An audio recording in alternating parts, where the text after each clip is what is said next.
Good morning, good morning. Welcome to the Afarmers Hot Breakfast Show with me, Masike Munto. Joan Nyambura. Thank you so much for tuning in this early morning. At least today it's not that chilly. Yes. It's not that cold, as you can see. Joan can tell us that today is not that cold. Yes, it's not. And we are glad that it is not cold. Joan, how is your morning? My morning is okay. I woke up well. I've got to work early. And here we are. Thank you. How was your morning? My morning is perfect. And I am glad I'm here today. It's Thursday. Yes, the week is almost coming to an end and I'm happy. Yes, thank you for tuning in from Monday till today, and we're glad that you're actually here and we're excited that you actually take your time to tune in every single morning into the Hot Breakfast Show. Yes. Joan, umefikaje hapa? Today my guide hakuniangusha, so leo kuko na matope. No, leo kuko na matope. So it was perfect. Unless alikuwa na other ulterior motive hizi kuangusha. No. Actually, I arrived here very early because at least today it was not raining. Yes, but the weather is still a little bit cold, and at least we're here. Yes. And so today's Thursday. Yeah, and today's Thursday. Today's a TBT Thursday. So tell us. Today, don't think if I actually do have a TBT. I think also I don't have one. You don't have one? Share. Imagine I don't have one. I've been thinking actually the whole time, and I still don't have one I can share. Yes. So today is Throwback Thursday, and I'll be telling you my throwback. I have so many stories, but the problem is once I tell you a story, Joan actually laugh at me after we get out of here, but it's fine. It's allowed. On a serious note, today I will not. Today you will not, you sure? Okay, I'm going to give you a TBT. So tell us, how is your morning like? It's early. Tell us where you are and where you are listening us from or watching us from, and we'll be glad to hear from you. So don't forget to join us through all our social media platforms. That is Afarmers Media on Facebook, Afarmers Media on YouTube. We have a club, Africa Farmers Club on Facebook, before we forget that one. Yes. And then we have at Afarmers with a Z and an underscore on Twitter and Instagram. Yes, so that's our social media handles. We are also in LinkedIn. You can find us at Afarmers Media. Thank you so much for taking your time to actually tune in this early morning, and we are glad that you are here. You can also call us via our call number, that is 0700-293031, and we will be glad to help. You can visit us. We like visitors very much. We like visitors. So if you are in a position to actually do visitors, we'll be glad to host you. Just call that number and you'll reach us via that number. We are located in Kajiado County 034. Yes, and that's where you can find us. So if you are around Kajiado or you in a position to come to our farmers, you can actually come visit us. They told you we do like visitors a lot. Yes. So Joan, I want to tell you my TBT. Today's throwback. I wish I had a picture. Last time we told our viewers to actually tell us their TBT and share their TBT. You know, you look at some pictures or you look just a few years back and you're like, no, this cannot be me. Like I wasn't looking like this, or this is not how I was. So yeah, so share your TBT. We won't laugh, and we will repost it here, and we will acknowledge you as our loyal viewer. Yes, as we share your TBT. So I remember this is not but now in high school. Now this is in campus. You know, with campus there's a lot, and there is no, you're not a child anymore, and there's all this freedom that comes with you being in campus. There's this freedom that comes with you being in campus. So I remember one time, first time. Now this is me remembering what I used to do. You see, in school there are different places where there's meals. So there's meals, and for me personally, I was really afraid of going to go and buy meals. I think I was naive. So when I look at this picture that was taken, I think I'll share it with you. There's this picture that was taken of me when I was going to buy food. Okay. And you know, I was tiny and small, and people here are like huge, and you look like a baby. Like you look like you are lost. So I'm going to share my TBT.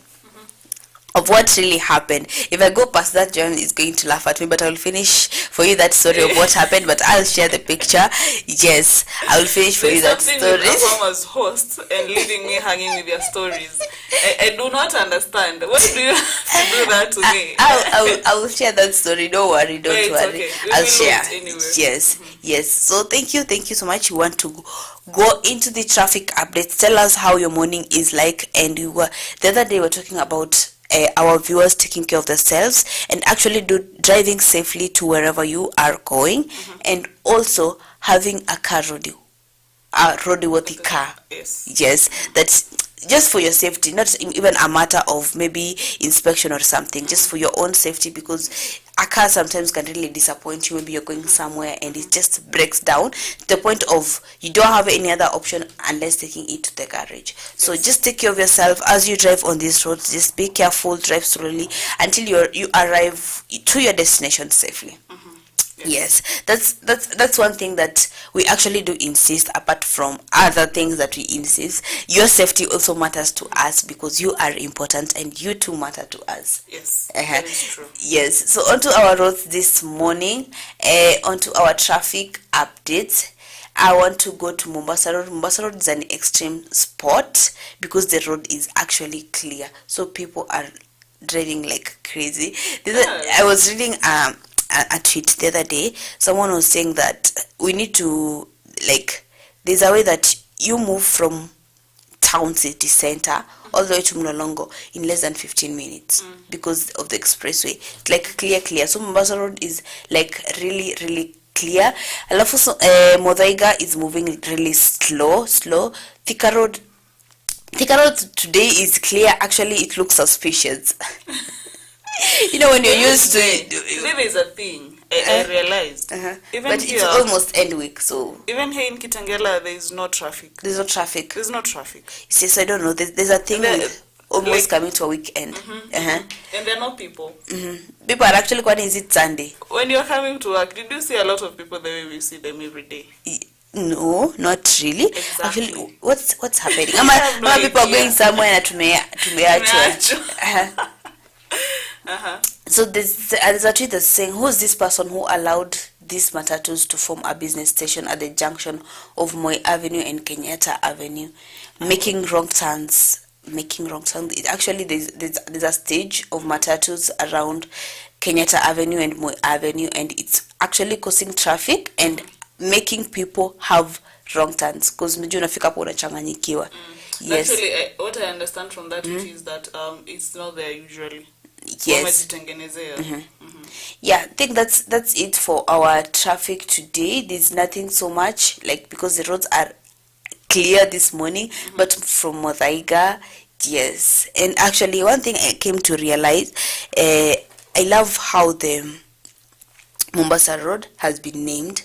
Like, you know where you are and which area exactly are you in Nairobi. Yes, that's important to their labeling. They actually did quite a good job. Yes, and that's all we have for our traffic updates. On the same thing, I have something I'm looking forward to. Do you think the expressway will have traffic? Of course no. It won't. Maybe it won't have traffic. And I think one thing I know is Kenyans are Kenyans, and not so many people who are going to use the expressway.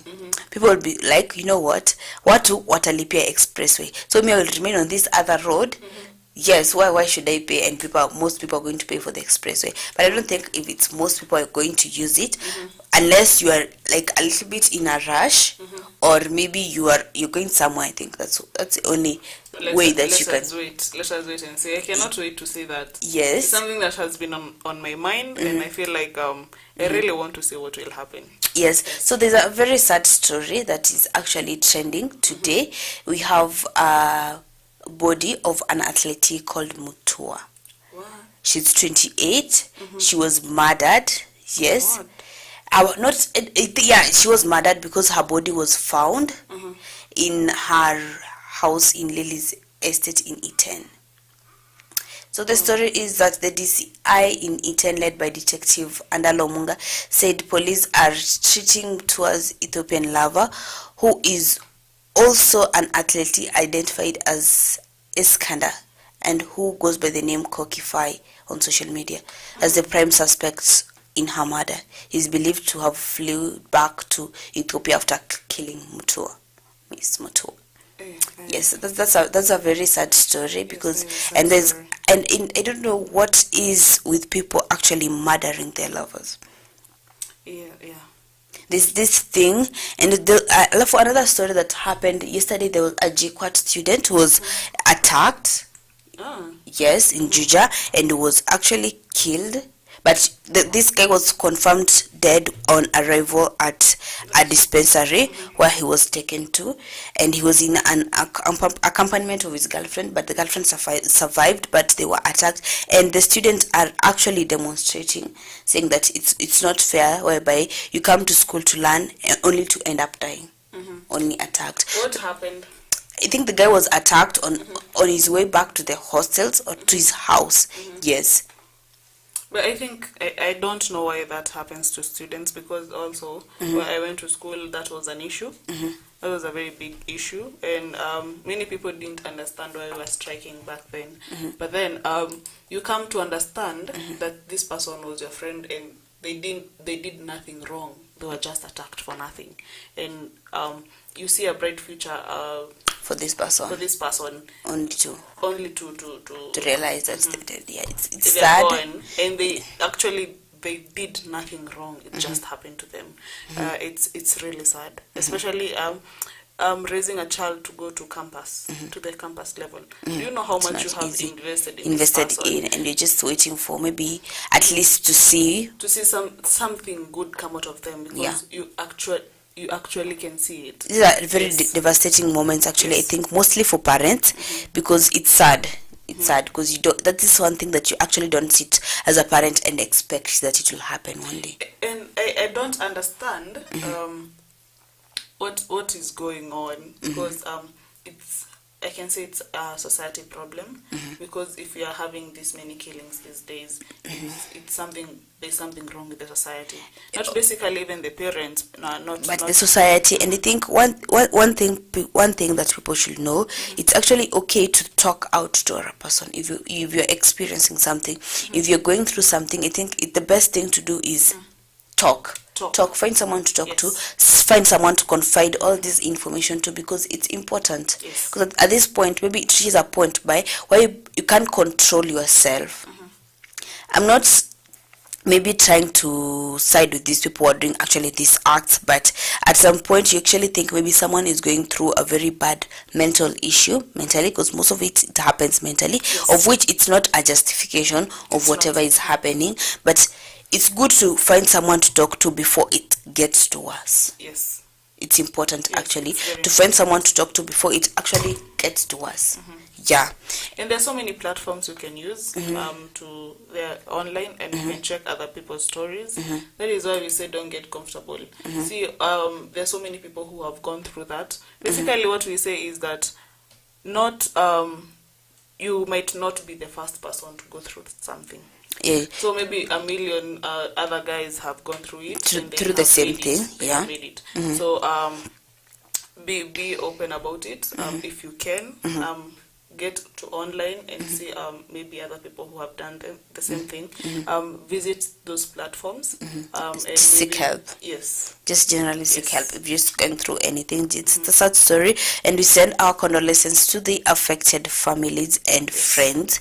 It's on to our other news, and what is trending this morning is that the Kenya Power will get 6 billion to connect more customers, or also to connect power to the rural areas. That is nice. That's nice, but out of this 6 billion, 800 million will be coming from the government, and the rest will be from foreign sources. So in Kenya, I hear foreign sources, and I'm like, is that added tax? I think another sad thing I experienced, or I knew, or another sad news that happened is that there are prison scandals.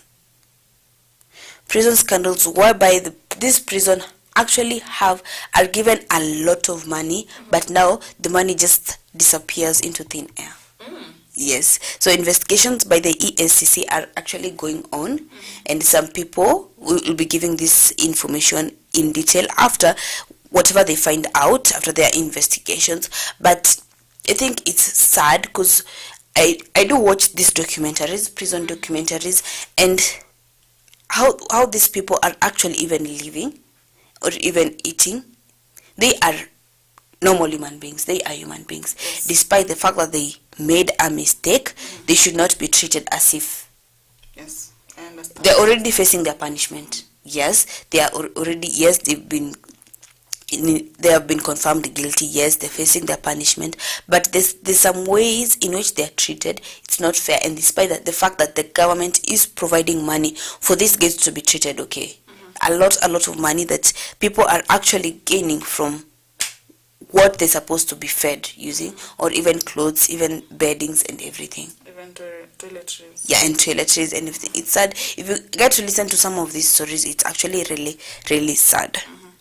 Yes. So that's all we have for our news this morning, and I want us to go into our topic today. Yes. Today we're talking about business, money.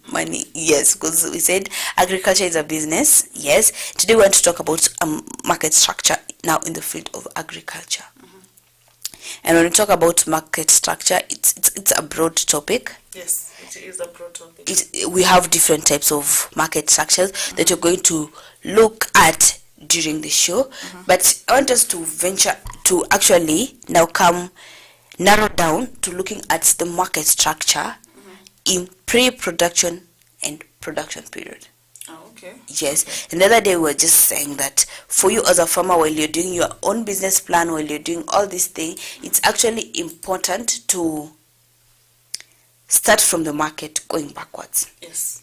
If you want to start to venture into anything, if you want to start planting anything, for you to be successful is by you starting from the market, going down to the market, going underground, understanding how the market is like, what is happening in the market, what problem are you trying to solve, what does your consumer want, Yes. or whatever you're supplying, how do they want it like, how big do they want it, how small do they want it, how healthy do they want it, because this way, as narrowing back and coming backwards, you will exactly now know what am I going to plant, because in mind you know that at the end of it all, this is the type of thing that I want. Yes. And actually it's important for you not just to start from point A to point for now agriculture and business. You don't move the normal way, don't go ABCD, start from Z moving backwards. Yes. This is by going to the ground, understanding every detailed information about what your market wants and how do they want it. And by understanding this is by looking at the market structure, how it is like, how it looks like. And I want Joanne to help us understand what, because she's a professional farmer, help us to understand what is being, or what is having a market structure like, or what is the meaning of a market structure. Because when you get to understand what the meaning of a market structure is, these other things, because the market is the deal, it's the catch of it. Yes. The market is the catch. Just in farming, the market is the catch, and if you're doing it for business, the market is the catch. Because farming, actually, some people do it for leisure. They actually probably don't sell their products. But now, if you're a farmer venturing into agribusiness, it's a business, and the catch is the market. When you get to understand the market, trust me, every other thing will be just a walk in the park, because it will be easy and you'll be knowing just what you want. Yes.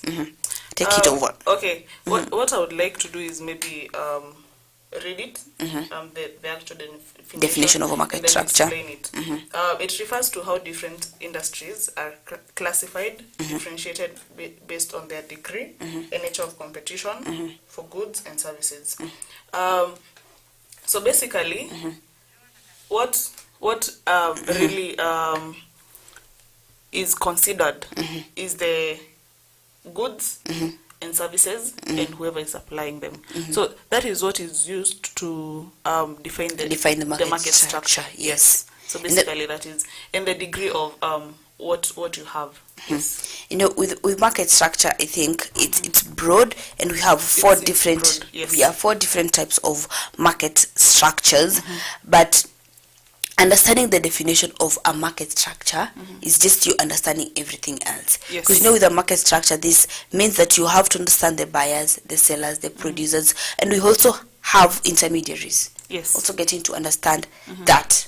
And when you get to understand that, now you actually get to understand how this structure is like your goods from you, from the farm, to your consumer, or to maybe to the manufacturer. It's very broad because you have to look at the type of product you have actually, the type of preference other people have of the same.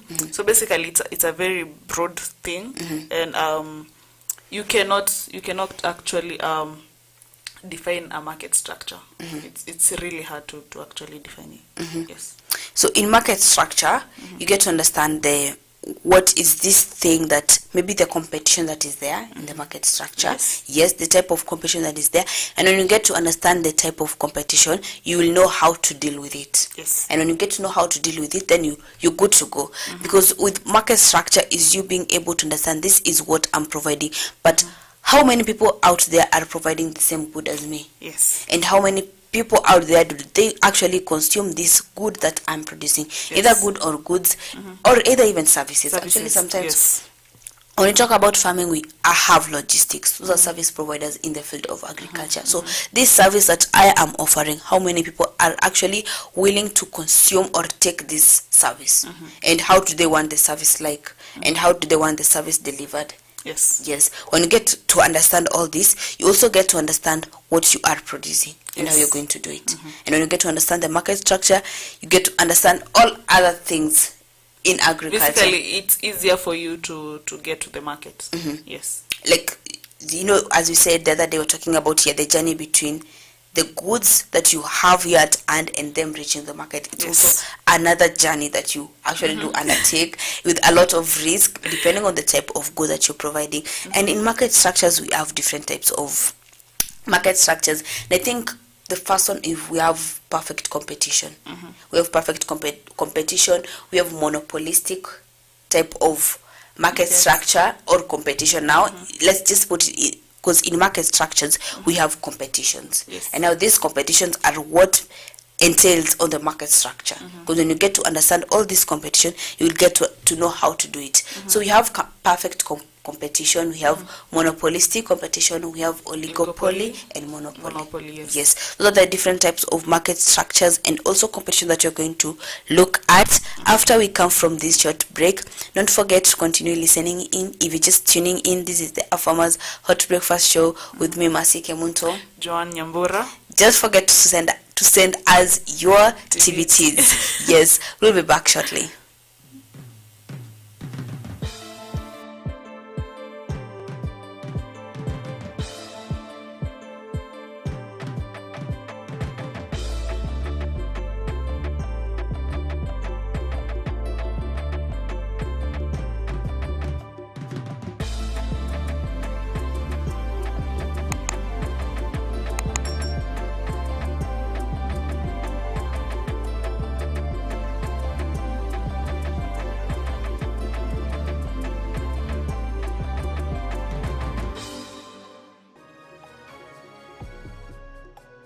Melon is a trailing vine in the gourd family.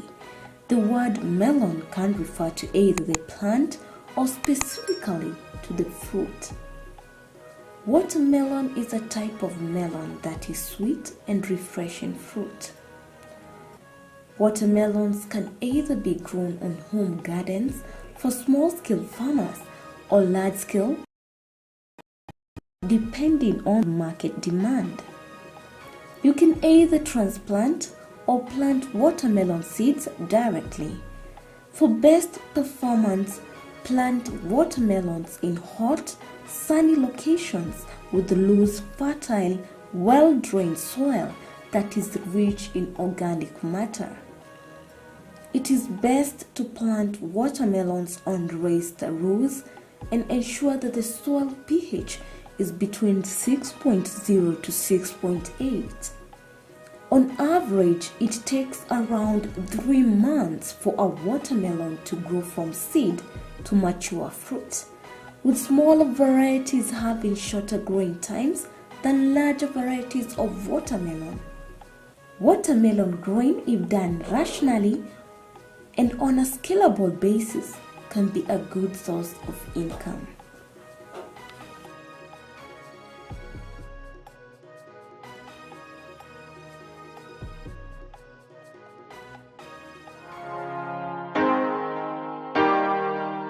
Pesticides can be very harmful to humans and environment if they're not properly handled.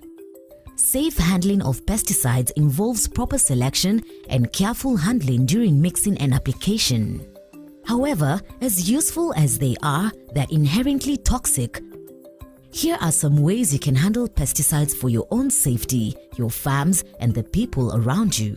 We are looking at reduced accumulation of obsolete pest control products in the country as one. We are also looking at the associated conservation of environment and also protection, conservation of beneficial insects such as pollinators and predators, which are used to control other pests. Before you use the pesticide, read the label and leaflet carefully. Measure the required quantity of pesticide. You have to have adequate clean water for the mixing. Adequate meaning enough to dilute the pesticide and also enough to do the cleaning of the equipment and yourself after the application. During the mixing process, you are also supposed to be wearing your personal protective equipment or PPE, and this is to avoid exposure to the pesticides. Applicators and handlers need to wear appropriate personal protective equipment specified on pesticide product labels by pictogram. In hot and humid climates, the wearing of additional protective clothing may be uncomfortable, and pesticides should therefore be applied during the cooler hours of the day. Care should be taken not to touch any part of the body with gloves while handling pesticides. Avoid spillage and prepare spray fluid in well-ventilated area. Do not eat, drink or smoke when handling pesticides. Check the spray equipment before use for any leakages and accurate delivery of spray solution. The nozzle should be directed to the side, away from the body. This prevents applicators walking into the spray cloud or recently sprayed foliage. Inspect equipment regularly for leaks. Leaking equipment should be repaired and the skin should be washed after any accidental contamination. While applying pesticides, be sure to follow application instructions precisely. More is not better. Unnecessary and/or incorrect application can result in exceedance of maximum residue levels, which can make the produce unmarketable. All consumers want to eat safe food. So whenever there is an issue of what we call exceedance of pesticides, or what we call maximum residual levels of a particular pesticide, then what happens is that the market becomes very concerned because they want to assure their consumers that they are eating safe food, which basically is healthy. And then what they will do is that they are going to discontinue the supply of the products that you're exporting. In contrast, responsible and correct pesticide use following good agricultural practices protects the crop and keeps residues within acceptable limits required for sale. Incorrect application of pesticides can damage the crops and have a negative effect on human health and the environment. The vision is basically to ensure that we can bring as many farmers to understand the importance of safe use of pesticides, to understand the institutions that are involved in regulation of pesticides, to understand that pesticides, when used well, will support production or increase production, and more importantly, the risks associated to the environment from pesticides. Once you're finished applying the pesticides on target crops, empty the spray tank completely after spraying. Spray any remaining spray mix on the ground of the treated crop. Triple rinse and puncture the empty pesticide containers and place this in a safe place for disposal. Ask your supplier or agro dealer about a collection scheme. Clean the spray equipment immediately after use. Decontaminate protective clothing and footwear through following proper laundering or cleaning instructions. Wash the hands and body thoroughly with soap water. A sprayed field must be marked and unauthorized entry should be prevented. In case of suspected poisoning, please refer to the label for instructions and call the Poison Center on toll-free line indicated on the label. Report the specific pesticide used. Mishandling pesticides could have adverse effects on not only plants but also humans and the environment. Proper care and instructions should be adhered to always. Farmers are advised to attend available trainings on good agricultural practices and pesticide use within their counties to ensure safety while handling pesticides. Remember, proper usage of pesticides increases yields and market access for your produce. Food safety is everyone's responsibility, starting with the farmer. Dawa bora, mazao bora.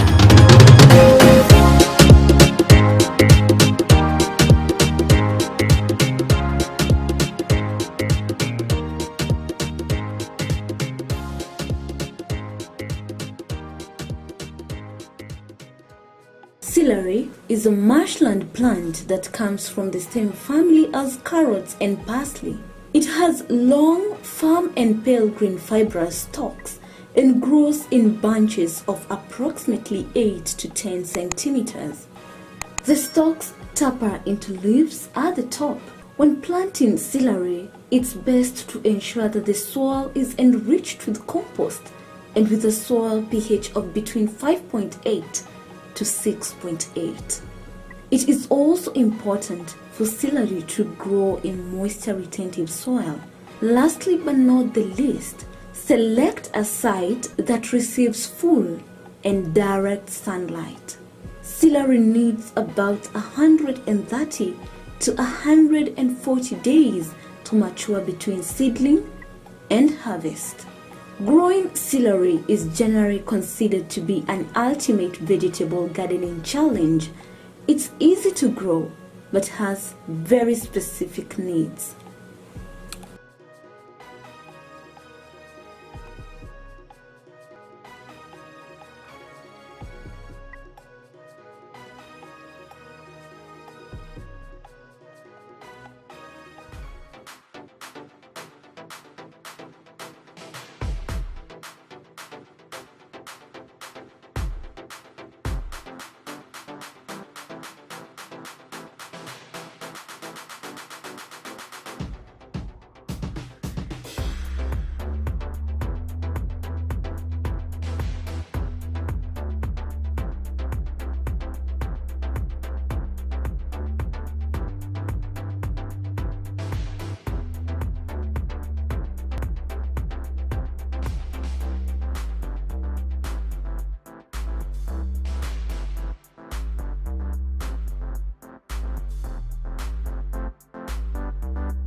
Welcome back to the Hot Breakfast Show with me, Masike Monto. Joan Nyambura.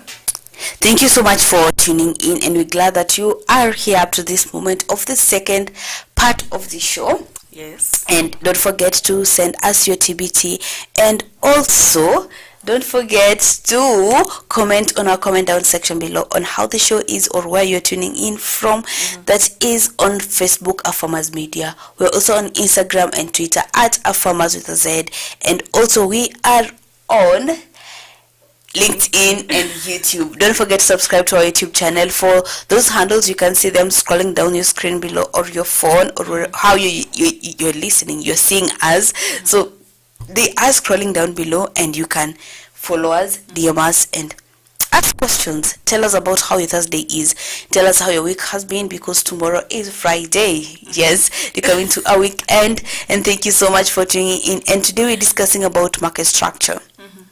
And getting to understand the market structure is getting to understand basically anything in agriculture. Because when you get it right with the market structure, then that means you're like good to go with everything. Yes. Not basically everything, but part of everything. Yes. So thank you so much for tuning in, and we're discussing about market structure. If you have any comments, if you have any questions, and on how things work in a market structure, just don't stand back. Yes, Don't you can. sit back also. Don't sit back Even also. sitting. And as we say, our mantra for the breakfast show is, Don't be a comfortable farmer. as we said, we're not going to be comfortable Yes. hosts. So just sit back. We have surprises for you that are in line, and we have plans for you. So just sit back. Yes. So looking onto the market structure, we were discussing about a market structure and getting to understand what a market structure is. And actually, before that, before we look at on the 4 types of market structures that we were to discuss about, we want to look at some of the determinants in a market structure. Okay. Yes. Yeah, we have determinants that are there in a market structure. Some of the things that people actually do look at before understanding the market structure. So these are the determinant of on how the market structure is, on the type of the market structure that we actually do have. And one of it we said is Basically, what they do, they help you understand the types of market structures. They're going to be very, they'll be very essential to actually differentiate the type of market structures. But it's going to be in different ways, but yes, we need to know the determinants of the market structure. the market structure. And one of it that we have said is the nature of the goods that Yes. you have. Yes. Now this determines on, we have goods and we also have services. And yes. despite the fact that you're talking on the field agriculture, you're going to give examples so that Yes. actually you can relate it on.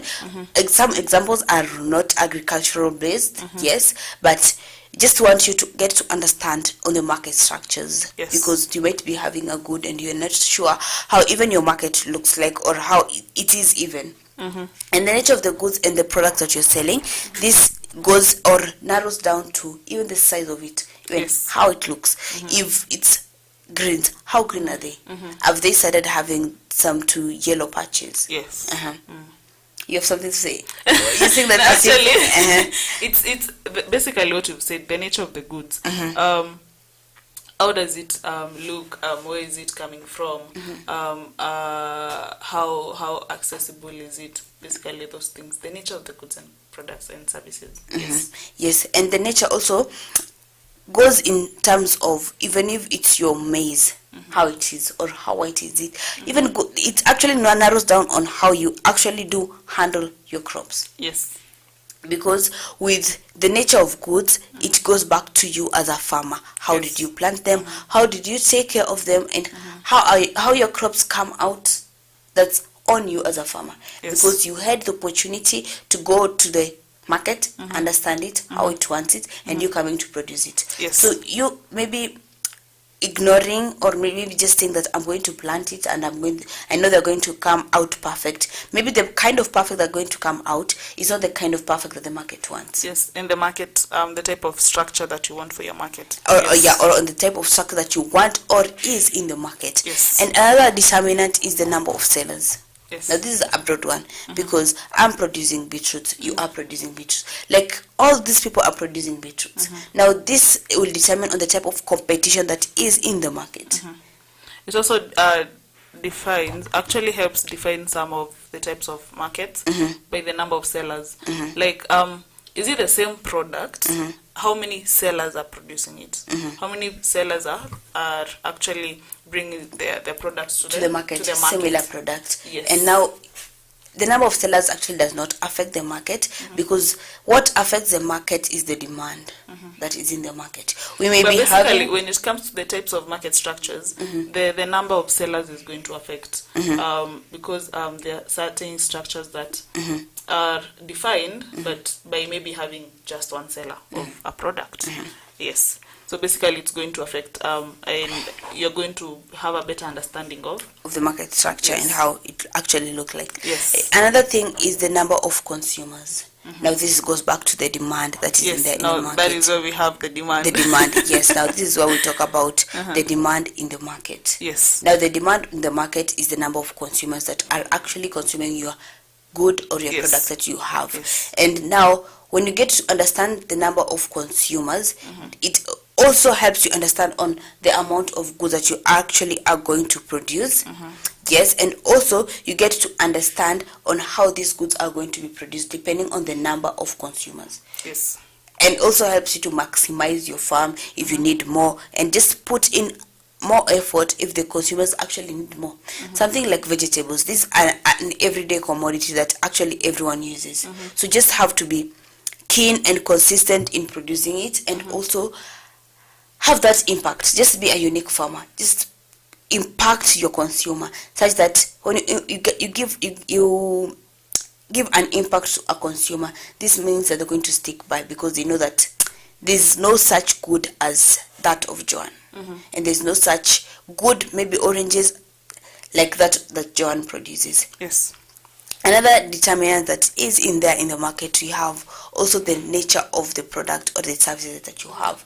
When it comes to services, we say that even in logistics as transport, branding and everything, it's just in the field of agriculture because you, in one way or another, you contribute in agriculture or in one way or another, you just in this chain of agriculture, you just contribute. Now the nature of your, the nature of the services of the products that you're providing also affects the nature of the market structure that is there. Yes. And another determinant is also the economies of scales on how things are, how the market looks like, how the pricing is like. So these are some of just the determinants that are there in the market. Let's just quickly look at it. We said is we have the nature of the goods and the products, we have the number of sellers, we have the number of consumers, and the nature of the product or services that you're providing, and also the economies of scale. So these are some of the factors that affect the market structure in short. When it comes to economies of scale, is how much can you produce and produce more with lesser cost. Yes. So basically that is where the economies of scale comes in. Because what extra unit can you produce with a lesser input of, with a less input of cost? Yes. Yes. Production So cost. just those are just but determinants of the market structure. And before we go on, I was actually looking some of people out here are maximizing or just using every opportunity to the maximum. So with the rains, we have farmers selling their products in the market. And the commonest market that we have, Nakwanga, Mudhurwa, Gikomba, which other market is it that you know? Wakulima markets. Wakulima market. Yes. Hey. So we have Gikomba, Mudhurwa, and Wakulima markets. And it's actually with this rainy season. Have you gone to Gikomba during the rainy season? You didn't even want to go back there. It is muddy. It's really muddy to the point of you feel like you're even not even motivated to go in there. You might even actually, while coming back from Gikomba, now moving to the city center, you look like you're lost. Or you're from just the farm and someone just brought you in to the city and just left you there. And you're told now from here you have to walk. And someone we have business lady who have actually taken that opportunity to actually start a business. Joanne, why are you surprised? I'm waiting for that business for the type of opportunity, business. Now this lady is actually hiring out gumboots. She buys the gumboots. If you're going to Gikomba, you go hired at 30 bob. You go for 1 hour. Past at most is 2 hours. Past 1 hour you pay an extra fee. Hey, there are so many logistics there. Na nikienda na gumboots zake. You leave your shoes there. You leave your shoe there as nice. a security. Yes. Nice. You leave your shoe there. I think they label your shoes. Then you go. Hey, okay. Okay, but there's still a gamble. There's still a gamble there. But anyway, it's a good business. It's a good catch. If you can actually be keen and manage it. Yes. It's a very good. It's a very good business, because I was actually surprised when I was reading her story, and imagine, surprisingly, so far there's no one who has gone with her gumboots. Surprisingly. That is nice. So you can imagine, maybe she leases between 30 bob and 40 bob. You go, you get the gumboots, and then now it's a very risky, because what if just people one day decide to go with your gumboots? Because I might come with a very cheap shoe, and I see the value of my shoe and the value of this gumboot. Gumboots are more, but it will be really fishy you walking in town with gumboots. Yeah, when you're talking about that business, I am looking at a certain market structure, as you're saying it. Which is? Okay, I will tell you when we get there. When we get to that market structure, she will tell us when we get to that market structure. And this is a very good business. I was actually surprised. I didn't expect that, okay, yes, you can do it. Yes, you can. Because you think of this a problem. You went to the market and understood this is the problem, and I'm going to come up with a solution that is going to pay me. So you can imagine she earns almost up to 30 bob. So you can imagine she has 30 pairs of gumboots that she hires out. She leases them at 40 bob, then pays some cleaners 10 bob to clean it, and she remains with a profit of 30 bob. So you can imagine 30 bob, 30 gumboots. Just in 1 hour, how much does she have? She's around 900 in 1 hour. And you can imagine with Gikomba, the market is really busy between 5:30 in the morning, 5 in the morning to around 11, 12 there. So those are around, how many hours are those? 12. 6 hours. 7 hours. 6 to 7 hours. Yes. At most 7 hours, because matope nanzanga kuishaisha, sindio? So let's say at least 6 hours. And she earns 900 per hour. So you can just take this 900 times 6 hours. That is 54. 5,400 per day. She has paid the cleaners. This is her money in the pocket. So in a week, maybe she decides to do maybe from Monday to Saturday. It's around 30 something. That's a lot of money. That's a catch over there. That's a very good business in 1 week. So you can imagine in a month she has a lot of money. Yes, that's a good catch of business. It's a creative one, actually. Yes, we want to go back to looking at the type of market structures, and the one we actually said it's perfect competition. Just want to read it for you, and we'll discuss it and on how it works. And a perfect competition. Okay, Masi, before you read, I would actually like we differentiate all of them in terms of which one are similar to the others. Because there are 4. We talked about perfect competition. We have monopoly. Monopolistic. Oligopoly, monopolistic, and monopoly. Yes. Oligopoly, so monopolistic, and monopoly. Yes. Perfect market and monopolistic market have some similarities. Yes. And when you come to oligopoly and monopoly, they are also similar. Similar. One another. Yes. Yes. So basically, now we can go to the point. You can now. So yes, put that point across. For a perfect competition, these are theoretical. It is a theoretical concept. Not that it will not happen, but the chances of it happening are minimal. Yes. And a perfect competition, this is whereby all the sellers of the market are small sellers in competition with each other. There's no one big seller with any significant influence on the market. So all the farms in such a market are price takers. Like the price is determined in the market. So you just told, you know what, for this you're going to sell it at 30 bob. So that's the constant price.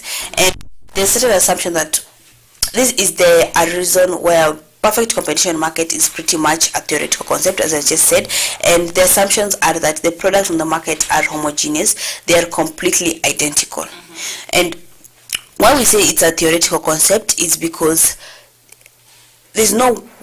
there is a way, yes, but it's in very minimal chances or in minimal cases whereby you will find me and Joanne have produced the same amount of tomatoes, same size, everything similar. Yes.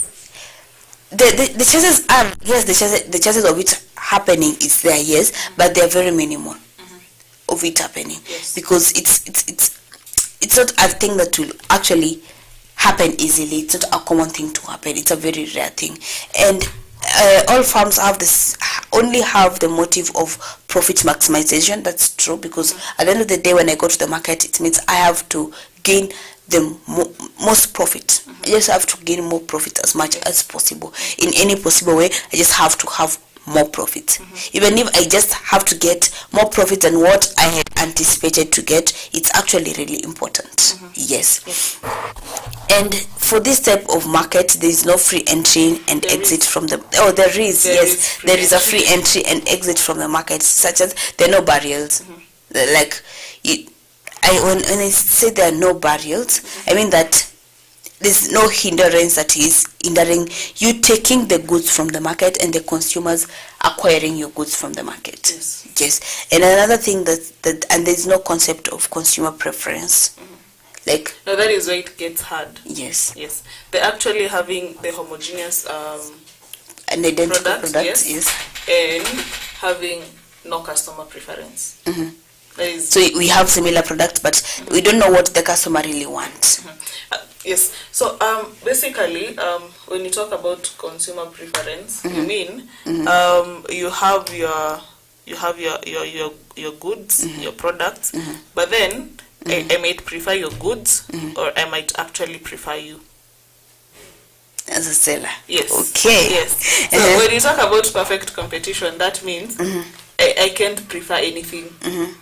There's nothing I prefer. It's I go into the market and I go pick what I want and go home. That's it.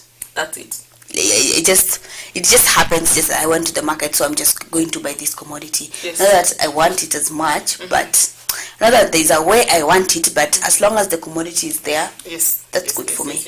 And there are so many sellers. There's a difference. There are so many sellers. We're going to talk about a certain market structure where there's only one seller.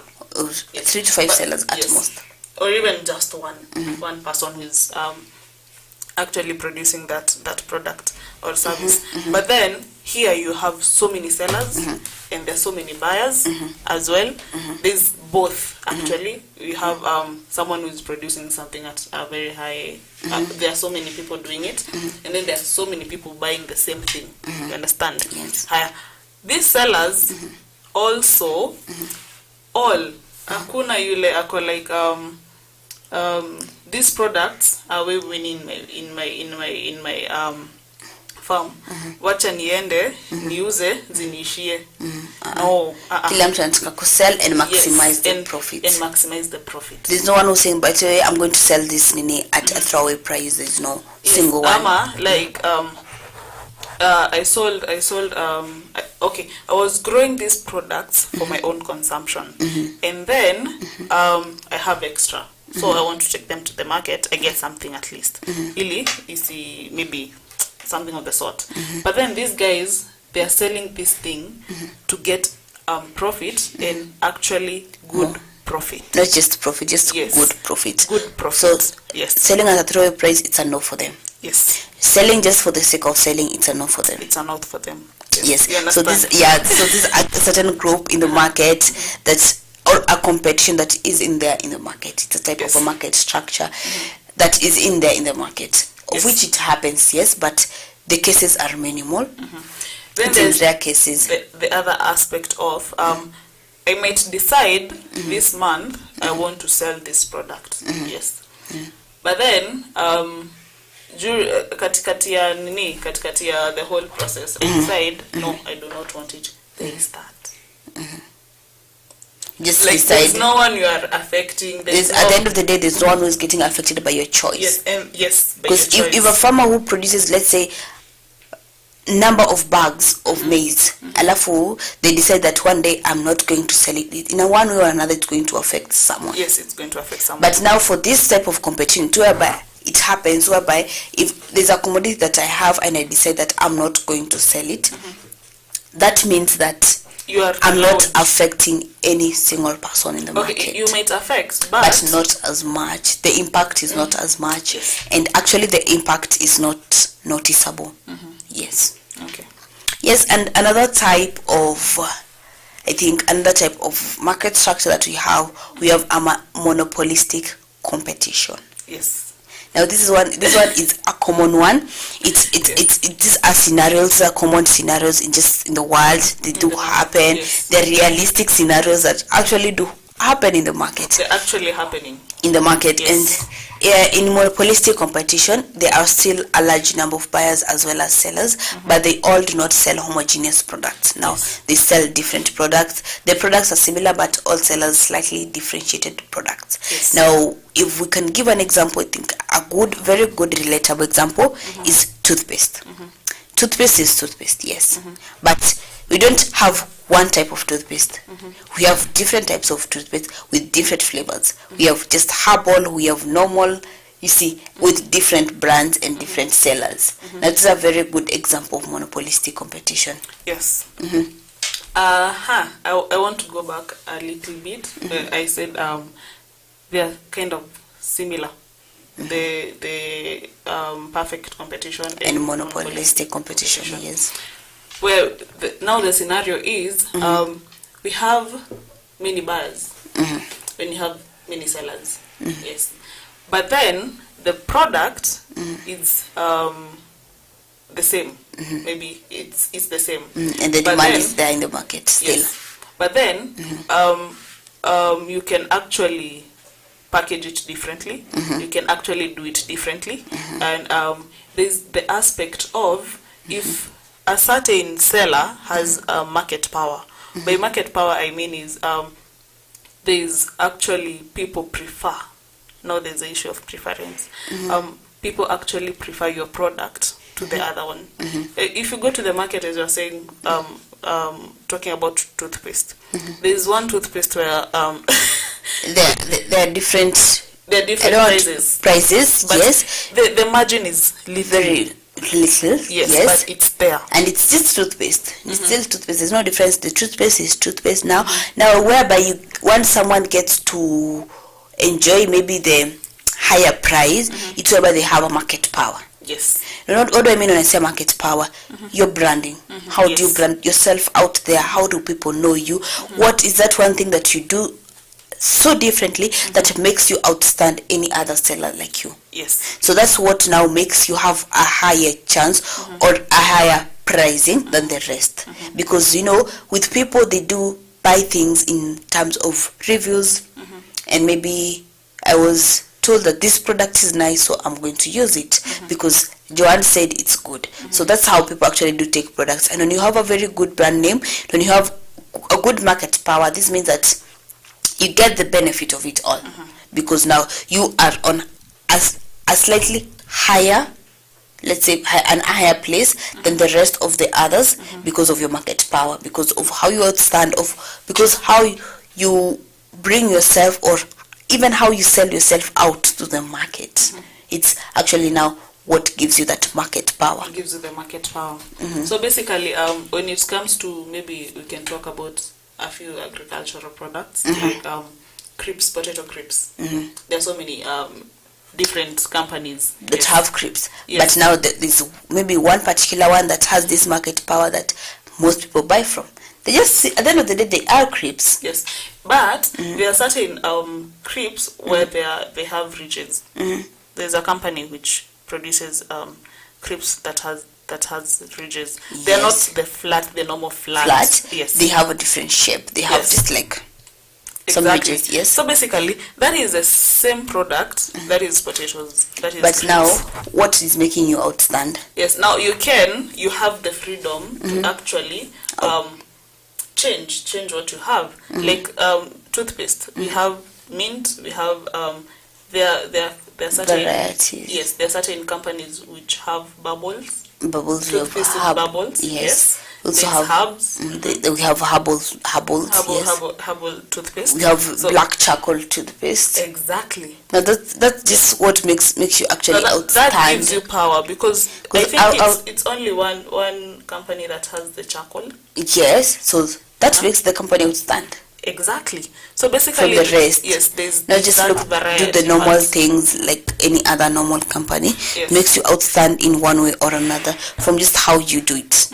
So basically, if you understand that part, that whole scenario where you have many buyers, many sellers, you have preference now, and you can actually it's the same product, but then you can change it, and the price can change by marginal if from the different depending sellers. on your market power. Yes, and that is actually what we have in most markets right now.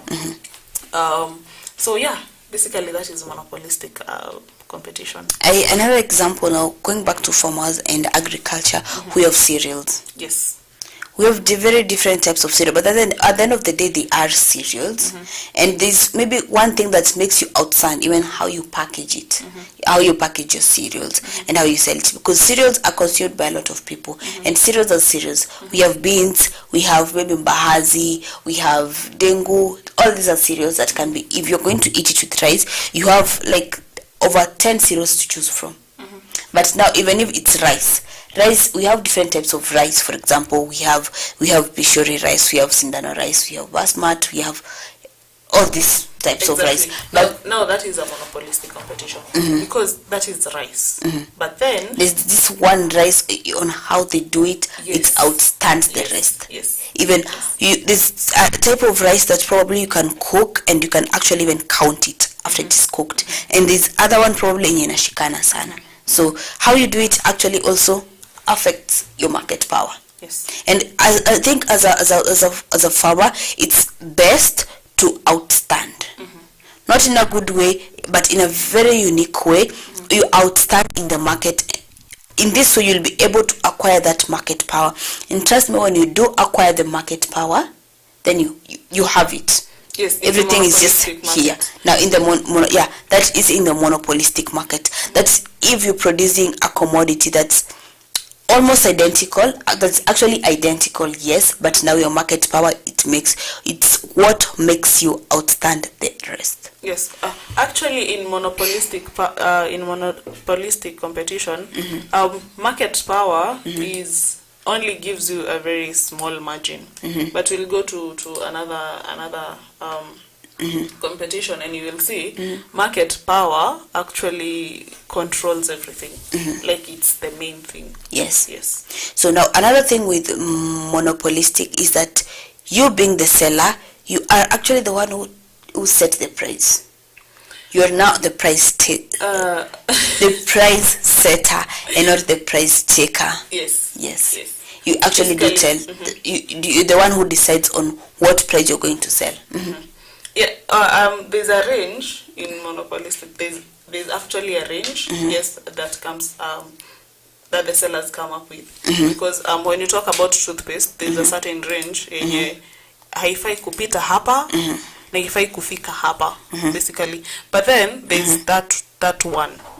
But then because of your market power, you can actually change it from this to that, or maybe from a certain, you lower from a certain price to another price. Yeah, depending. Yes. But basically what you said is right. They are the people who give the prices. But then it's kind of limited. Yes, before we actually do go on, want to look at the weather updates on how the weather is like, and starting off with Nairobi. it's a little bit cloudy, and it will be having some sunny intervals in the better part of the day. We also have Marsabit. It's sunny with marks of up to 27 degrees. We have Nakuru. It's sunny intervals and a little bit cloudy with marks of 26 degrees. We have Eldoret that will be having sunny intervals of marks of up to 30. Did I say 30? Yes. With this weather, marks of up to 26 degrees. Yes, and yeah, that's on the weather updates. Want to take a short break? We've not finished on the types, which is still on the types of the how the market structure looks like, and understanding on the type of the market structure. Yes, when you get to understand it, that's the catch. These are some of the important things that we as farmers should not just overlook. These are some of the minor things that we should get to understand. Because if I'm producing cereals, I need to understand my market. And from what I just learned now is that you need to have the market power. And by having a market power, it's outstanding, doing things in your own unique way. That's the selling point now. Yes, you want to take a very short break. This is the Farmers Hot Breakfast Show with me, Masike Montong. John Nyambura. We'll be back shortly. Yes.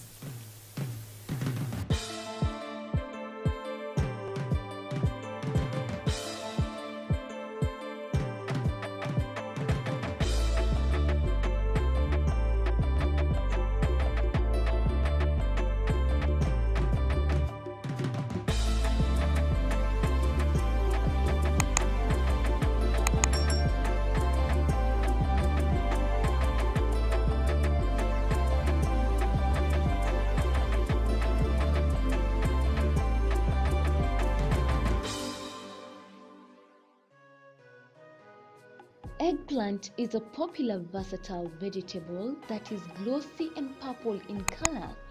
When it's cut, you will find a meaty white flesh dotted with small clusters of beige seeds. The unripe fruit is consumed as a cooked vegetable. Eggplant is a multitasker that can take on different and delicious forms. Eggplants are a great source of vitamins and minerals.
Mahindi yamekuwa chakula kikuu katika sehemu nyingi za ulimwengu na jumla ya uzalishaji wa mahindi kuliko ile ya ngano au mchele. Mbali na kuwa mahindi ni chakula, pia hutumiwa kutengeneza ethanoli, chakula cha wanyama na bidhaa zingine. Kunayo mahindi ya gume, mahindi ya ganda, yani popcorn, mahindi ya unga na mahindi matamu. Mahindi yanalimwa sana kote ulimwenguni na kiwango kikubwa cha mahindi hutolewa kila mwaka kuliko nafaka nyingine yoyote. Shamba la mahindi linaweza kutayarishwa kwa kutumia njia za kawaida au za kilimo cha uhifadhi. Kilimo cha kuhifadhi ni pamoja na kunyunyizia dawa za kuulia wadudu zilizopendekezwa na wataalamu wa kilimo. Unaweza kutumia trekta au njia ya mikono kufanya kilimo cha mahindi. Ni muhimu kuandaa ardhi mapema ya kutosha kuruhusu magugu kukauka na kuoza kabla ya kupanda.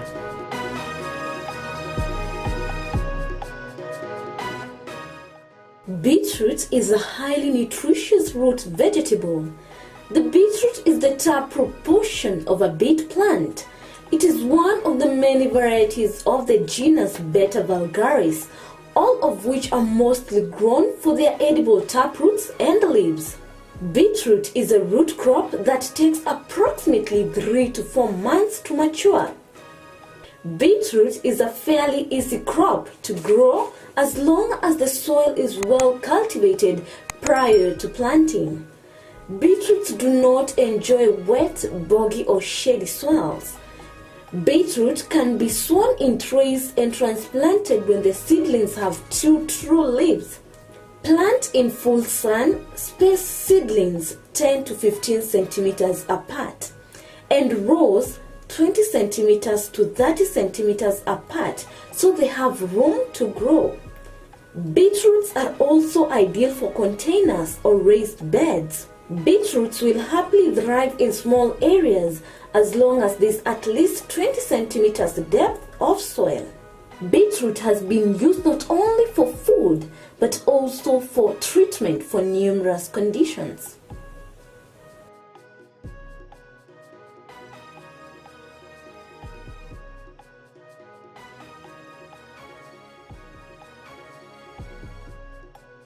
Melon is a trailing vine in the gourd family. The word melon can refer to either the plant or specifically to the fruit. Watermelon is a type of melon that is sweet and refreshing fruit. Watermelons can either be grown on home gardens for small-scale farmers or large-scale depending on the market demand. You can either transplant or plant watermelon seeds directly. For best performance, plant watermelons in hot, sunny locations with loose, fertile, well-drained soil that is rich in organic matter. It is best to plant watermelons on raised rows and ensure that the soil pH is between 6.0 to 6.8. On average, it takes around 3 months for a watermelon to grow from seed to mature fruit, with smaller varieties having shorter growing times than larger varieties of watermelon. Watermelon growing, if done rationally and on a scalable basis, can be a good source of income.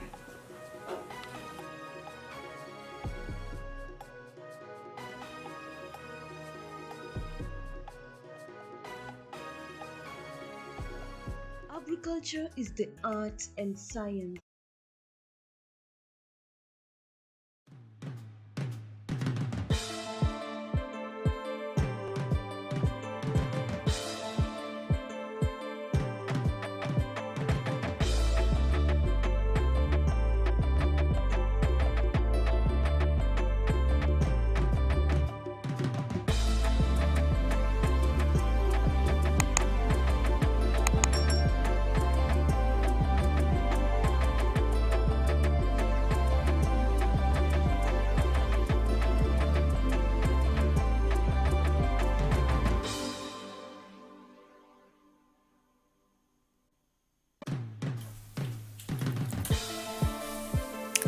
Welcome back.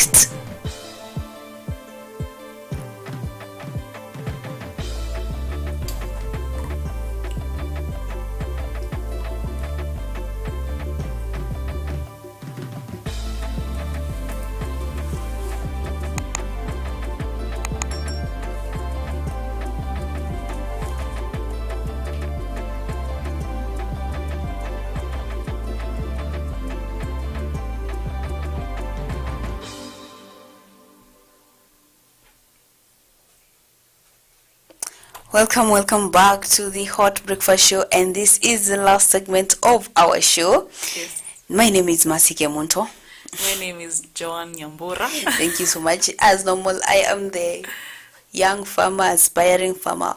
Yes. Professional farmer. Oh, yes. You Thank almost forgot. I didn't forget. I was waiting for you to say who you are and what you do. Yes. Okay. Thank you so much for tuning in, and we're glad that you are actually here, and we're excited to have you in this breakfast show, despite us waking you early in the morning. Joanne, why are you looking at me like that? I did not wake you up, Emma. Today you woke me up. Sometimes John calls me and like, you sure you're awake? And why were you talking in such a sleepy voice? And I'm like, of course, I'm awake. Yes, so thank you so much for tuning in. This is the last segment of the show. Don't forget to comment on our comment section down below at Afarmers Media. That's on Facebook. We are live right now on both Facebook and YouTube. We have at Afarmers with a Z _ Twitter and Instagram, and at Afarmers Media LinkedIn. Then you can call us. You can also call us. That is on 0700293031. That is 0700293031. Thank you so much for tuning in, and we were looking on market structure and getting to understand the market structure. We've looked at the determinants of a market structure, and now we are looking at the different types of market structures. We've actually looked at the perfect competition. We've looked the perfect market. Yes, the perfect competition market structure. Yes, we've looked at the monopolistic competition market structure, and now we want to look at oligopoly market structure. Yes, and for this one now, there are few farms. Yes. There are few farms like that dominate everything else. Like in this case, the buyers are far great. Like there's so many buyers, but the sellers are very few, like 3 to 5. Wait, in the oligopoly? Yes. No, actually it's the opposite. There are few suppliers, and there's so many buyers. What did you say? I said there are very few, very few sellers of the products. Yes, and there's so many. I mean, I got the opposite of it. No, there's so many great. There's so many great buyers, but the sellers now are few. Yes. Like if you were to look at the ratio of buyers to sellers, it's, I don't know if we can actually even put it, like 1 to 100. Yes, and now in this, now the farms they compete with another to collaborate together. Yes. Now changanya the farms now, what depending on the service. This one basically applies for service providers. Yes. Even products. Even products, but they collaborate with each other, despite them being, they're not enemies really, but they're competitors. So they compete with one another to collaborate together, and they use their market influence to set the prices and in turn maximize their profits. Because we're just very minimal sellers in the market, or sellers or givers of services in the market. So we come together and set a price that we all agree on and maximize on that. Yes. And in this type of market structure, the consumers become the price takers. They have no option. They just have to sit back and wait for the prices to set. And there are various barriers to entry in this market, and the new farms find it difficult to establish themselves. Yes. There are barriers before you go to the market. Before even you establish yourself as a new buyer in the market, it will take time. And I think a very good relatable example is the network providers. For example, we have Safaricom, we have Telcom, we have Airtel. These are very minimal. But how many people use this service? So many people actually do use this type of service. But now you can see how many number of sellers they are. Themselves, they are sellers, yes. So they are the main dominants. They dominate all in this. They set the price. If today they come up with a price and saying from today we will be buying credit from as low as 100 bob, and they decide on that. That's what you're going to work with. Yes. There's no any other option to it. That's how we're going to work with it, and that's how things are going to be. So we just don't have option, we as consumers. Yes. And That's a common market structure, I think. Yes, because it's probably that's the relatable example that I'll have. Do you have any example in the field of agriculture? I can say, like, the one that is coming close is milk production. You understand? They are very okay. Up to, let's say, around 20 companies of milk production. Now, the dominating ones. Basically, what it means, like, there are 3 to 5 dominating. They're dominating, the sellers dominating. And how many companies dominate in the milk production? It's the fee, but with milk production, I think it depends on what I want. It might be a product that is dominating, yes, but there's that one probably that I want in matters of my pocket. Maybe there's that one pocket friendly and where I am, because some of these producers, they don't reach some places, so they work with location. But now for internet service providers, they are, let's say, something global. For example, in Kenya, it's something that's happening nationally. It's everywhere, and they have to set the price that we have to work with. And I have no issue with that. The same thing, it's happening with the milk production. Do you know why? We were buying milk at what price? 45, 50 shillings. Exactly. Now, how much are we buying it at? 70 shillings. Exactly. But we have companies We that have sell other it factors, 65, 67, depending on the locality or where you go. Because if you're going to get it from directly from them or just near where the production is done, I think you get it at a better price. But we have now factors that affect now the pricing when it comes to logistics and branding and packaging and everything. Yeah, basically, I was looking at the aspect of the whole companies. Now, we look at the dominating companies because, yes, you can get milk. But sisemi hii ya kibuyu and all yenye unapata kwa mkulima directly. But now we are talking about these companies. Packed milk. Yes, the packed milk. And I'm thinking there are specific companies that are dominating that industry. And they're the companies which are setting the pace for the price, for the price of the milk. They're the companies from the market, from the farmer, they set the price that they are going to buy the milk. Yes, basically, and that is the same price that they sell. Not that they're selling. The farmers cannot do anything about it. Now that is where I'm getting. They sell at that price, and that's how the farmers will buy it. No, the farmers are selling to that person, basically. So these guys, they are setting the price. Yes. Okay. Yes. The other one, I think it's bread. It's bread. It's almost similar to milk. Yes, it's bread because you acquire wheat from the farm as a farmer. Yes. Now, but no, you're not the price setter. You're the price taker. You leave the whole part of the farmer, and now it's the company. It's the company now, where the whole aspect of the company. Like, how much are they selling? Like, do they support? Are they setting the price for that commodity? Because when you go back to the wheat, you will have so many logistics.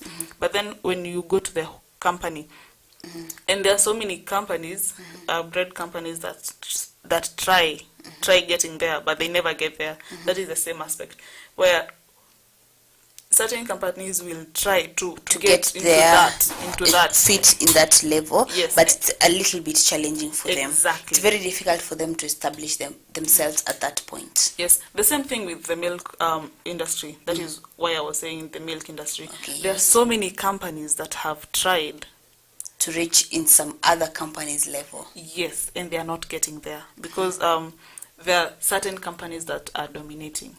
Yes. Okay. The same thing with bread. There are so many commodities where we have dominating commodities. Yes. For example, dominating sellers. Even if it's soap, we have that one soap that's dominating. Actually, you can make soap at your home, in your home, but then these companies, there are companies which are dominating. Like companies za sabuni ni gani unajua sana? Their number. Yes, exactly. But they are dominating in that industry. Yes. Okay, yes, and our last but not least type of market structure, we have monopoly. Yes.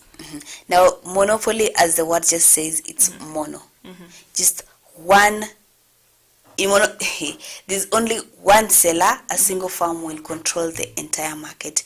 It can set any price it wishes since it has all the market power. For monopolistic, it had some market power, but now for monopoly, it has all the market power. Yes. Consumers not have any alternative and must pay the price set by the seller. Yes. And a perfect example that is not even agriculture.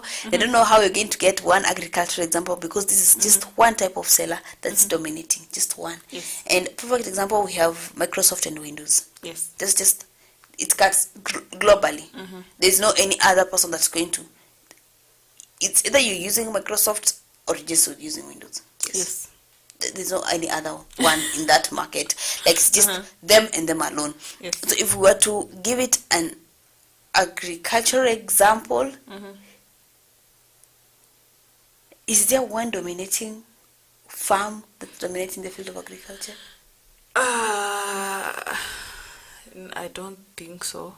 I've not come across one, maybe. But we'll look into it. But then We'll look into it, but I think one that we can give an example, we have seed providers. Where do farmers get seed from? But we also have very different brands of seeds. Yes, So yes, that's basically. it. Not talking of seeds and talking of market structure and branding and everything. We have a very good product from Omnia Nutriology, and today we want to look at and insist on the mega kelpie. yes. It's an important product. We talked about it yesterday, but we're going to do it again because of it's a planting season, yes. And we want your root structure for your crop to be perfect. And the best product to use is the Mega Kelpie yes. from Omnia Nutriology. For more of this information on this type of product, just visit their website. That is www.omnia.com. .au.co.ke. Yes, that is their website that you can find them. Or you can just search Omnia East Africa. Yeah, or Omnia East Africa, Yes. and you get to find them and more information on some of the products that they usually have. Back to the monopoly. We're still trying to find examples of one dominating type of seller.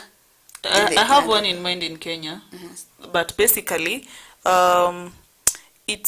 it has other competitions, a very small competition. And do you know, with having a monopoly, you have the power to actually maybe diminish your competition, or maybe make it hard for your competition to actually get to your level. But with this, you don't have competition. Yes, I'm talking about you actually can have competition in the monopoly, but basically the thing is, you're the one who is dominating that thing. There is no one who actually does it the way you do it. Yes. And one of them is KPLC. Yes. KPLC is dominating. They don't have a competition, and Yes. they are only electric power, providing electricity in Kenya. That's Yes. the best example. The only competition they have is the solar, and you see, solar. yes, and you see But the government added taxes on solar system, importing solar system. But basically, the company that produces electricity, The only service and the only seller of Yes. electricity It's we have KPLC. is the KPLC. Now Yes. that's the best example that you can actually use. if you need electricity in other ways, you need to actually import the solar systems. And now the government has added taxes on importing the Solar systems, solar systems to the country. So basically, KPLC is the only company that can have electricity in Kenya, produce electricity in Kenya. So that is one of the examples of a monopoly. It can come close to a monopoly. It can come close to a monopoly. Yes. But monopolies, they can say that completely competitive markets sit at either end of the market structure extreme. However, they minimize the cost and maximize on the profit. Yes. So if anything happens, KPLC system as what else can you do? Just wait for KPLC and use candles. Exactly. Yes, that's. But yes. then we cannot use candles to charge your phone. Yes, you cannot use. It's like. Yes. And also another example is gas. The gas providers. Yes. Gas, it's gas. You might be having different brands, but gas is gas. Gas. So there's no any other type of gas that you can use. Yes. So I think that's basically it for all this. And I just want to look at some of the examples that you can give. For example, for monopolistic competition examples, we have restaurants, we have hairdressers, clothing. That's just a good example of a monopolistic competition. You provide your own service. You have some market power, not all of it, but slightly a little bit of it. Then we have oligopoly. Now this happens for the network providers, the television, and such kind of things, the gas providers and everything. So I think that's all we had for looking at some of the types of the market structures and understanding their characteristics, understanding their structures, getting to know how things are done in these market structures, getting to understand them. And remember, when you get to understand your market, you get to understand how you're going to do things in your farm. You get to know how to do things differently, and you also get to understand on how to gain the market power. Yes, and basically there are different ways of other ways of identifying which market structure it is, where we have different concepts. Maybe I can say a few, or maybe just two. We have the total revenue average, we have the average revenue, and the marginal revenue. Marginal revenue. Yes. Those three things can actually help differentiate the market structures. And maybe another day we'll actually go through them as we look on some of the, as we actually even try to compare. But if we were to compare and actually get to understand the differences of all this, in perfect competition, the number of farms in the market are many. Yes. In the monopolistic competition, there are many, but lesser than perfect competition. Yes. In oligopoly, there are few, and in monopoly, there just one. Yes. Basically, now you can understand why I was putting the perfect competition and the monopolistic competition almost the same, because they're just many but lesser than that of perfect competition. But when it comes to oligopoly and monopoly, we have few and one. Yes. And in the product characteristics, in perfect competition, they are homogeneous. Yes. And they are identical. In monopolistic, they're differentiated. Same to oligopoly, but in monopoly, just single. And that is why when you come to the current situations right now, we have more of monopolistic competition and oligopoly competition. Yes. And looking at the barriers of entry into the market, in perfect competition there is none. Yes. In monopolistic it's just slight. It's almost similar to none. Yes. In oligopoly it's high, and monopoly is very high. Yes. Monopoly, because this is one. So there are ways, channels that they use for this product, this service to reach to the consumer. Actually, the same thing with when we are talking about KPLC. Yes. Yes, Solar is trying to enter into that market competition, but the chances are very low. Very minimal. Yes. Then we have the firm's ability to control the price. Perfect competition is none. They can't control the price. The monopolistic, slightly they can or might not. Because of the market power? Yes, same to oligopoly. But for monopoly, they control them. They set, they're the price setters. Yes. And examples for perfect competition that we said, we have cereals. Then for monopolistic, we have the shops, the retail shops, clothing, hairdressing, all those type of service providers. In oligopoly, we have the steel, the airlines. These are some of the seed providers, yes. And for monopoly, but that is a very good example of oligopoly. Yes. Yes. The seeds. No, the aircraft. The aircraft. Yes. Yes. We have how many airlines in Kenya? I think a number. I think they are around 3 to 5. Yes. 5 dominant. They're dominating. Yes. For you to, it's not easy for you to be there. Yeah, and basically, you only have to use them. Yes. You have no other option. You have no other option. There's no option B. Yes. You just have to use them. Actually, I think oligopoly is the better, the light skin of monopoly. Yes. If I can say something of the sort. It's something they preferred. It's a shock absorber of monopoly. Yes. Yes. And the last example of monopoly, we have now water, gas, electricity. Yeah. Yes. That's all we had. Those are some of the examples that you can give in all these types of market structures. And as usual, at the end of it all, we have to end this show because time is not on our side, and there are other people who will be coming into the studio. We have at 11 we'll be having Diana Mdega with Shajara, and at 3 p.m. we'll be having Brian Mwenda with the Farm Drive Show. Talking about the Farm Drive Show, there's something I learned from Farm Drive that I think we should actually apply here. So yesterday we were talking about bananas, and Brian mentioned when you eat a banana, it makes your day. You're happy the whole day. You're happy the whole day. You're happy the whole day. I think it will help us bring good vibes. Already we have them, but yes.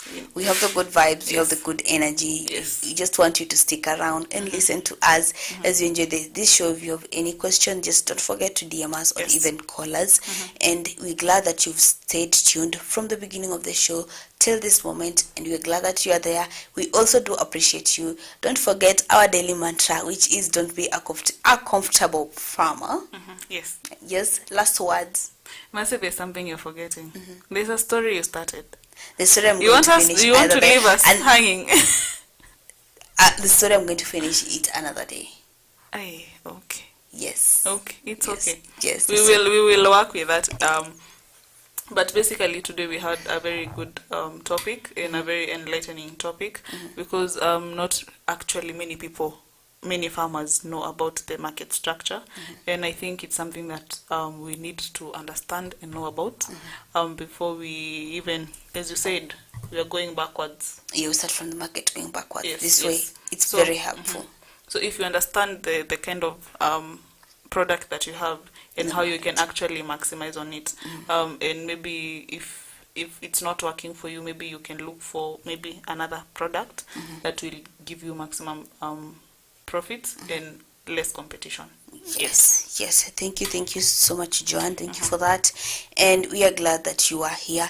And one last word today, and sadly enough, we have to end this show. Yes. The one last word is don't forget to tune in every single morning from 7 a.m. till 9 a.m. You'll just be seeing us here with this type of energy, and each and every single day is a learning day. And here at Afarmers Media, we do tell the story of a farmer, a story every single day. And this way you get to learn and attain profits. This has been the Hot Breakfast Show. We'll see you tomorrow, same time, same place. Bye-bye. Bye.